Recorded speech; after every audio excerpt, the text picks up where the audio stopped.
একাধিক হেভিওয়েট নেতার বাড়িতে তল্লাশি চালিয়েছেন ইডির আধিকারিকরা। রাজ্যের দমকল মন্ত্রী সুজিত বসুর বাড়িতেও দীর্ঘ 14 ঘন্টা তল্লাশি চালায় কেন্দ্রীয় তদন্তকারী সংস্থার আধিকারিকেরা। তারপর সংবাদ মাধ্যমের মুখোমুখি মন্ত্রী সুজিত বসু।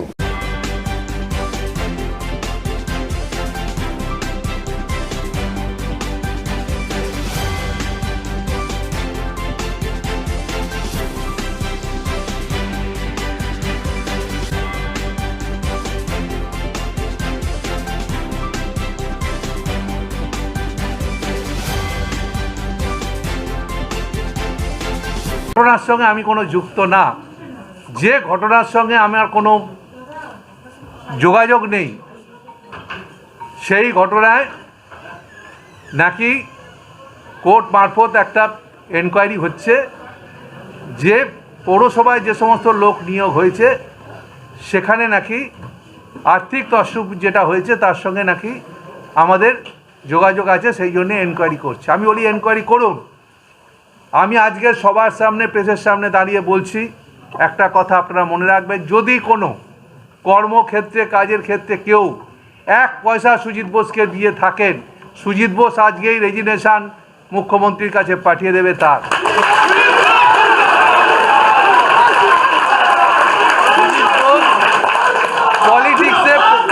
পলিটিক্সে 45 বছর ধরে সুজিত বোস পলিটিক্স করছে।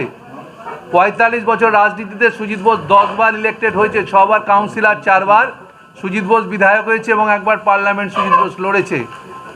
যারা আজকে কিনা বড় বড় কথা বলছেন, আমি শুনেছি 2-1টা জায়গায় যে শুভেন্দু অধিকারী, যিনি বিরোধী দলনেতা, তিনি গলা ফাটিয়ে অনেক চিৎকার করছেন। আমি শুভেন্দুকে আজকে এই জায়গা থেকে বলে দিতে চাই, ও নাকি বলেছে সবাইকার জামা কাপড় গুছিয়ে রাখুন, শীতের পোশাক, জেলে যেতে হবে। আমি বলি শীতের পোশাক আমি নিশ্চয়ই কালকে নেবো, কালকে গঙ্গাসাগরে যাচ্ছি 4 দিনের জন্যে, ঠান্ডা আছে, আমাকে নিয়ে যেতে হবে, কিন্তু তারপরে আমি তো ফিরছি।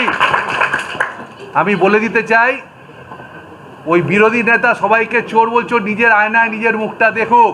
তোয়ালে পেঁচিয়ে টাকা নিয়েছে, তোয়ালে পেঁচিয়ে টাকা নিয়েছে, আগে ওইটা প্রমাণ করুন। কতদিন বিজেপি আপনাকে গার্ড করবে?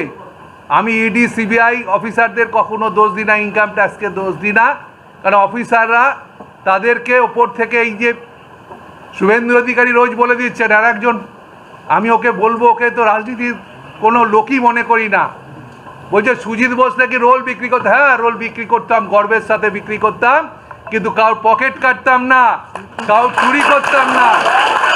সুজিত বোসে, তাহলে আমি বলবো আপনার প্রধানমন্ত্রী তো চা বিক্রি করতেন, তিনি তো নিজে বলেছেন আমি চা বিক্রি করে দেশের প্রধানমন্ত্রী হয়েছি। তাহলে নিজের প্রধানমন্ত্রীকেও আপনি অপমান করছেন।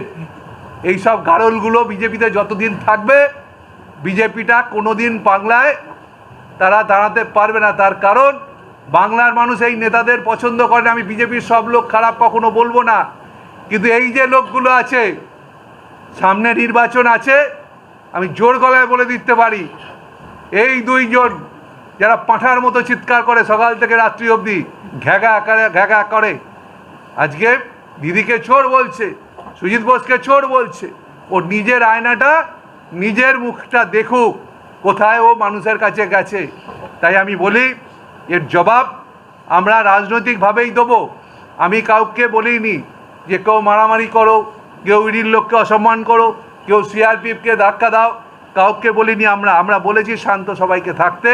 আজকের দিনও বলছি সবাই শান্ত থাকবে, আমাদের আন্দোলন চলবে। তার কারণ বিজেপির বিরুদ্ধে আমাদের আন্দোলন চলবে, তার কারণ আমরা মনে করি এই বাংলায় বিজেপির কোনো স্থান নেই। সেটা মমতা ব্যানার্জি প্রমাণ করে দিয়েছেন লাস্ট ইলেকশানে। তিনি বলেছেন খেলা হবে স্লোগান দিয়ে তিনি যে রাস্তায় নেমেছিলেন।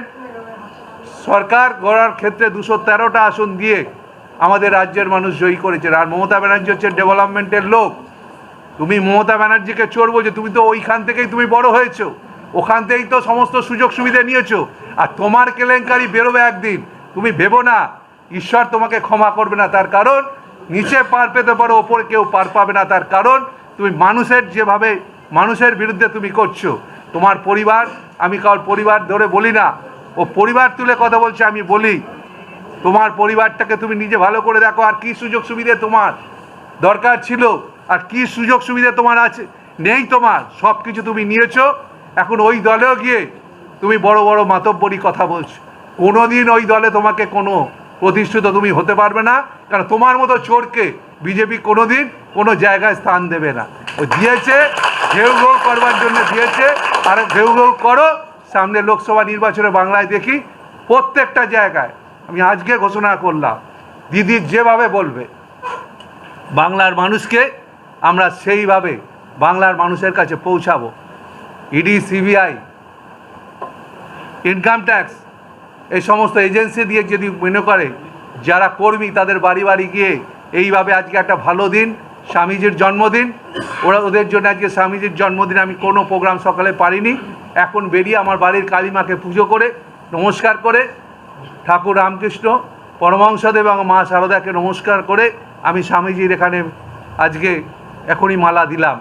তাই আমি মনে করি কাল সকালে সাগরে যাব আমি 4 দিনের জন্যে। আমার খুব ব্যস্ত, তা আপনারা জানেন, তার কারণ আমার ডিপার্টমেন্ট অফ ফায়ার সার্ভিস আর এমার্জেন্সি। আমি বলছিলাম ওদের ফোনটা আপনারা যা খুশি আপনারা করে নিন, ফোনটা আমাকে ফেরত দিন। ফোনটা নিয়ে গেছে, এটা আমার ক্ষেত্রে খুব অসুবিধে।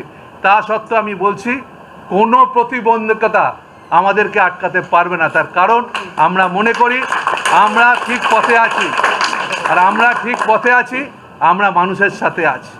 মানুষের ভালো করবার জন্য যা করবার তাই করব, এবং আন্দোলন আমরা চালিয়ে যাব এবং মানুষের জন্য করব। আমরা নিজের পরিবারের জন্য কিছু ভাবি না। ও বলছে কে আমার কে আত্মীয় নাকি পেয়েছে, তারা আমার আত্মীয় যদি কোথাও পরীক্ষা দিয়ে চাকরি পায় তার দায়িত্ব আমার কি করে হয়? আর আমি তো একটা কথা এখানে বলতে পারি, আপনারা প্রমাণ করে দিন। আমি সব প্রমাণের উত্তরের জবাব আমি বলেছি, যেভাবে চাইবেন আমরা গিয়ে দেবো এবং আমি গিয়ে দেবো। এবং তার কারণ আমি মনে করি না কোনো ব্যক্তি, এখানে বহু মানুষ আছে তারা সাহায্যের জন্য আমাদের কাছে আসে, তাদের পাশে যদি আমি সাহায্যটা নিঃস্বার্থভাবে করে দিই, কোনো বিনিময়ের মাধ্যম দিয়ে না করে যদি করে দিই, সেটা 100 বার করবো। যদি তার জন্য আমাকে জেলে পোষতে হয়, পোষতে আমি রাজি আছি।